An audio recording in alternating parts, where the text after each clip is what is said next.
Hello दोस्तों, स्वागत है आपका स्टडी फॉर सिविल सर्विस के यूट्यूब प्लेटफॉर्म पर। और जैसा कि आप लोग जानते ही हैं कि आज यूपीएससी ने 2024 की नोटिफिकेशन जारी कर दी है सिविल सर्विस एग्जामिनेशन के लिए। और इसकी जो लास्ट डेट है वो है 5 मार्च 2024। ठीक। तो ये आज की जो लेटेस्ट खबर है वो ये रही। तो आप इसकी तैयारी पहले से ही कर रहे होंगे, ठीक है, क्योंकि यूपीएससी एग्ज़ाम तो हमेशा से ही टाइम से होता है। तो अब आप अपनी तैयारियों को और एक दिशा दे सकते हैं। दूसरी बात, इस बार जो नंबर ऑफ वैकेंसी है वो है लगभग 1056। ठीक। आईएएस बागी और आईपीएस, आईआरएस, अलाइड्स जो भी सर्विस है, ये सारी मिलाकर लगभग कितनी है? 1056। और इसमें जो भी कैटेगरीज हैं सब इसमें इंक्लूडेड है। ठीक, वो आपको नोटिफिकेशन पढ़ के पता चल जाएगा। दूसरी बात, यूपी पीसीएस 2024 का भी एग्ज़ाम अगले महीने है। ठीक। तो कुछ वे लोग भी होंगे जो ये वाला फॉर्म भरेंगे आईएएस का, और कुछ वे लोग भी होंगे जो ये फॉर्म भर चुके हैं। अर्थात हमारे पास दोनों कैंडिडेट की कैटेगरी है जो इन दोनों एग्ज़ामों में बैठेगी। और एक कैंडिडेट की भी कैटेगरी हो सकती है जो यहाँ पर ओवर एज हो चुका होगा, वो यहाँ पर अपना फ्यूचर ट्राई कर रहा होगा। ठीक। तो फिर भी जो लोग इस बार पहली बार एग्ज़ाम देने जा रहे हैं दोनों ही इसका, तो हमें थोड़ी सी तुलना कर लेनी ज़रूरी है। तो सबसे पहली तुलना तो ये है कि यूपीएससी एक ऑल इंडिया लेवल का एग्ज़ाम है और पीसीएस का provincial civil service state level का है। हर राज्य का अपना लोक सेवा आयोग होता है। हम बात कर रहे हैं इस समय यूपी पीसीएस की। ठीक। तो दोनों में ही चीज़ें कॉमन हैं, जनरल स्टडीज़ फर्स्ट। ठीक। लेकिन नंबर ऑफ क्वेश्चंस कॉमन नहीं है। यहाँ पर आते हैं 100 और इसमें आते हैं, पीसीएस में आते हैं 150। नंबर ऑफ क्वेश्चंस की अगर हम बात करें, सिलेबस लमसम एक ही है। थोड़ा सा इसमें यूपी पीसीएस में स्टेट स्पेशल चीज़ें पूछी जाती हैं, उसकी भी संख्या बहुत ज़्यादा नहीं होती है, तो बहुत ज़्यादा परेशान होने की ज़रूरत नहीं है उसके लिए। ठीक।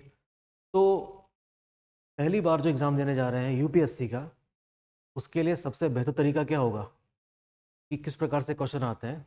तो उसका सीधा सा जवाब है कि आप प्रीवियस ईयर्स के क्वेश्चन देखिए, अर्थात PYQs देखिए। मैं भी दो चार क्वेश्चन से आपको रूबरू करवाता हूँ कि यूपीएससी के क्वेश्चन बनाने का तरीका क्या है और पीसीएस के क्वेश्चन बनाने का तरीका क्या है। सिलेबस सेम है, ज्योग्राफी दोनों जगह लिखी हुई है, इंडियन ज्योग्राफी, वर्ल्ड ज्योग्राफी। ठीक। लेकिन हम तुलना करेंगे और देखेंगे कि किस प्रकार से हमारी अप्रोच होनी चाहिए दोनों एग्जामों को लेकर। ठीक। तो सबसे पहले तो हम देख लेते हैं पीसीएस वाले क्वेश्चंस को। ये देखिए, मैंने यहाँ पर कुछ क्वेश्चन लिखे हैं, दो जो पिछले साल यूपी पीसीएस 2023 के हैं वो क्वेश्चन हैं ये। तो देखिए, ozone layer absorbing ultraviolet radiations exist in which of the atmospheric layer. पढ़ के ही पता चल जा रहा है कि ये एक बहुत ही फैक्चुअल क्वेश्चन है, आसानी से किया जा सकता है। एटमॉस्फेयर की जो लेयर्स होती हैं डिफरेंट, उससे संबंधित ये क्वेश्चन है। ठीक। तो आपको पता ही होगा, एटमॉस्फेयर में हम जैसे जैसे ऊपर की तरफ जाते हैं हमारा एटमॉस्फेयर होमोजीनियस नहीं है। ठीक, हेट्रोजीनियस है। ऊंचाई बढ़ने के साथ साथ में कई सारी लेयर्स देखने को मिलती हैं। तो स्ट्रेटोस्फेयर इसका आंसर होगा। और यहीं पर मौजूद है क्या? ओजोन लेयर, जो इनकमिंग सोलर रेडिएशंस के अल्ट्रावायलेट रेडिएशन वाले पार्ट को एब्जॉर्व कर लेती है। आसान सवाल है। ठीक। एक दूसरा क्वेश्चन देखते हैं यूपी पीसीएस का पिछले साल का।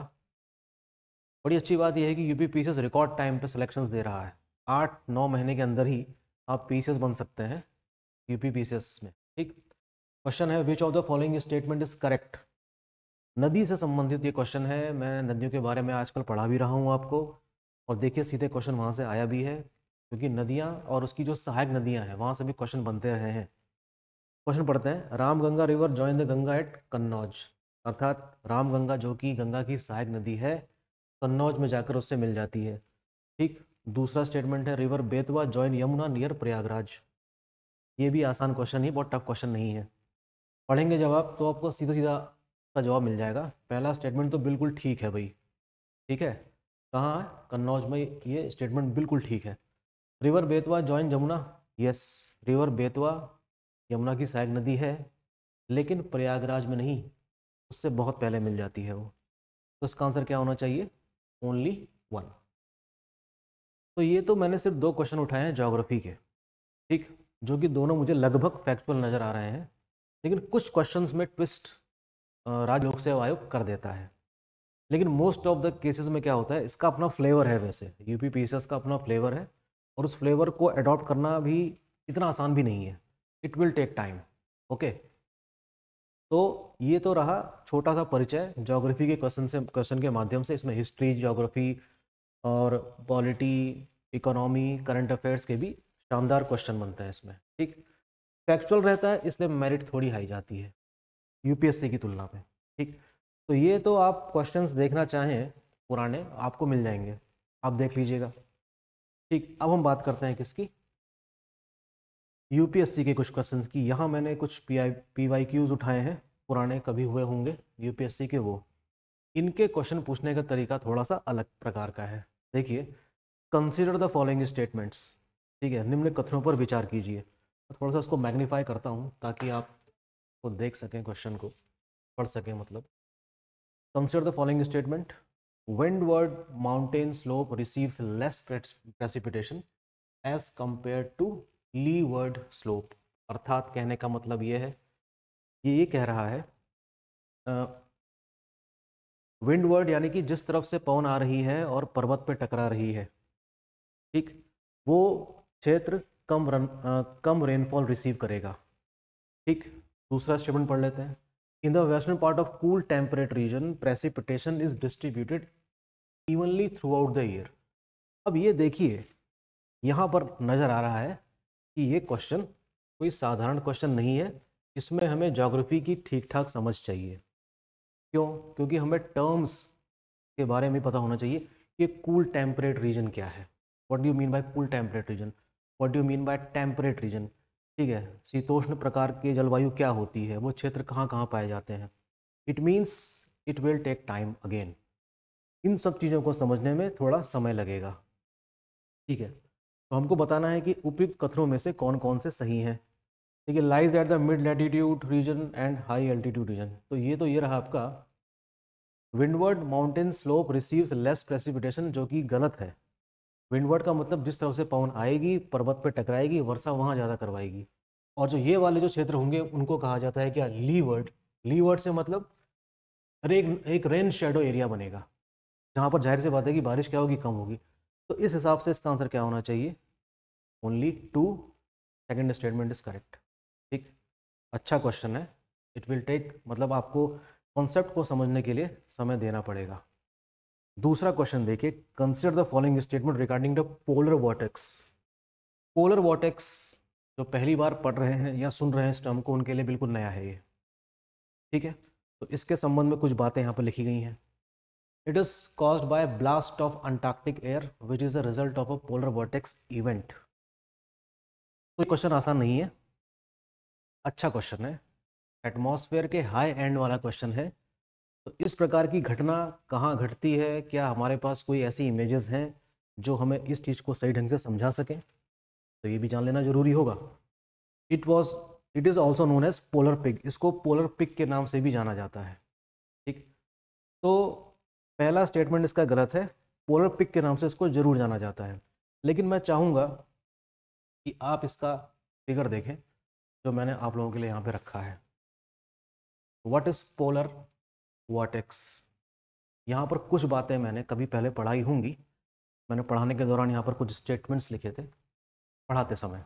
ठीक है, तो ये रहा पोलर वॉर्टेक्स वाला कॉन्सेप्ट जो अर्थ के नॉर्थ वाले पार्ट में आपको दिखाई दे रहा होगा।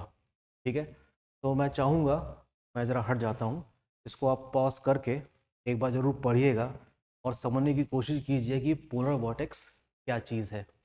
ओके, तो ये रहे कुछ हाई एंड टॉपिक्स जो अक्सर यूपीएससी पूछता है, यानी कि पढ़ना पड़ेगा आपको। सिर्फ प्रीवियस ईयर क्वेश्चंस को देखकर ही काम नहीं चलने वाला। दूसरी सबसे बड़ी बात यह है कि यूपीएससी में क्वेश्चन रिपीट होने की संभावना लगभग नहीं के बराबर होती है, और अगर रिपीट होता भी है तो कुछ नई चीज़ों के साथ जुड़ के होता है, डायरेक्ट रिपीट नहीं होता। तो ये सारी चीज़ें यूपीएससी वाले एग्ज़ाम को, सिविल सर्विस वाले एग्ज़ाम को थोड़ा सा टफ बना देती हैं, और यही वजह है जिसकी वजह से इसकी मेरिट काफ़ी कम जाती है। ओके, 100 क्वेश्चन में से आपको कितने क्वेश्चन करने होंगे कि आपका प्री क्लियर हो जाए। बाकायदा आपने सी सेट वाला क्वालिफाई किया हो तो, नॉट मोर देन 50% ओनली। अगर आपके 100 में से 50 क्वेश्चन ठीक है तो मान के चलिए कि आपका प्री क्लियर हो रहा है। इतने में ही प्री क्लियर हो जाता है इसका। What do you understand by storm surge? ये भी पहले कभी आया क्वेश्चन है, देख लीजिए। It is an abnormal rise of sea level near the coast caused by the severe tropical cyclone. It is mid latitude depressions, temperate cyclone, frontal depression and wave cyclone। ये सारे जो वर्ड्स हैं इन सब का अपना मीनिंग है, बिना इनको समझे ये क्वेश्चन सॉल्व नहीं हो सकता। ठीक, तो ज्योग्राफी के कॉन्सेप्ट्स को समझने में थोड़ा सा समय लगेगा जो पहली बार पढ़ रहा है। तो दूसरी या तीसरी बार दे रहा है उसको तो बात समझ में आ रही होगी, पहली बार होने के लिए थोड़ी दिक्कत है। It is normal rise of sea level near the coast caused by the severe tropical cyclone. ठीक है, तो ट्रॉपिकल साइक्लोन सी के ऊपर बनता है, जाहिर सी बात है कि लो प्रेशर क्रिएट करेगा तो थोड़ा सा जो सी लेवल है उसका बढ़ जाएगा कोस्टल रीजन्स के पास। That we have what, storm surge. ठीक, चौथा क्वेश्चन भी देख लीजिए। Examine the following statement and select the correct answer using the code given below. Gases in the heterosphere are not evenly mixed. अब देखिए हेट्रोस्फेयर भी कॉमनली आपको साधारण किताबों में देखने को बात नहीं मिलेगी, स्टैंडर्ड बुक पढ़नी पड़ेगी आपको इसके लिए। Troposphere contain over 90% of the earth's water vapour, पढ़ना पड़ेगा। Hydrogen is confined to lower layer of the atmosphere. Hydrogen जो है वो एटमॉस्फेयर के लोअर पार्ट में हो नहीं सकता क्योंकि हाइड्रोजन तो एक हल्की गैस है। Temperature at tropopause is less at equator then at the pole. Tropopause कहाँ है? ट्रोपोस्फेयर के ऊपर है, और उसके ऊपर क्या लाई करता है? स्ट्रेटोस्फेयर लाई करता है। यानी कि एटमॉस्फेयर में अलग अलग क्या है, ट्रांजिशन जोन्स भी हैं जिनको पॉज कहा गया है। ट्रोपोस्फेयर के ऊपर ट्रोपोपॉज, स्ट्रेटोस्फेयर के ऊपर स्ट्रेटोपॉज, मीजोस्फेयर के ऊपर मीजोपॉज, समथिंग लाइक दैट। तो ये भी बिना पढ़े, बिना गहराई में जाए ये ऐसे क्वेश्चन सॉल्व नहीं होते हैं। ठीक है, तो इसका आंसर है 1, 2 एंड 4। हाइड्रोजन एक हल्की गैस है, जाहिर सी बात है कि lower part of the atmosphere में नहीं हो सकती, कहाँ होगी? अपर पार्ट में होगी, जाहिर सी बात है।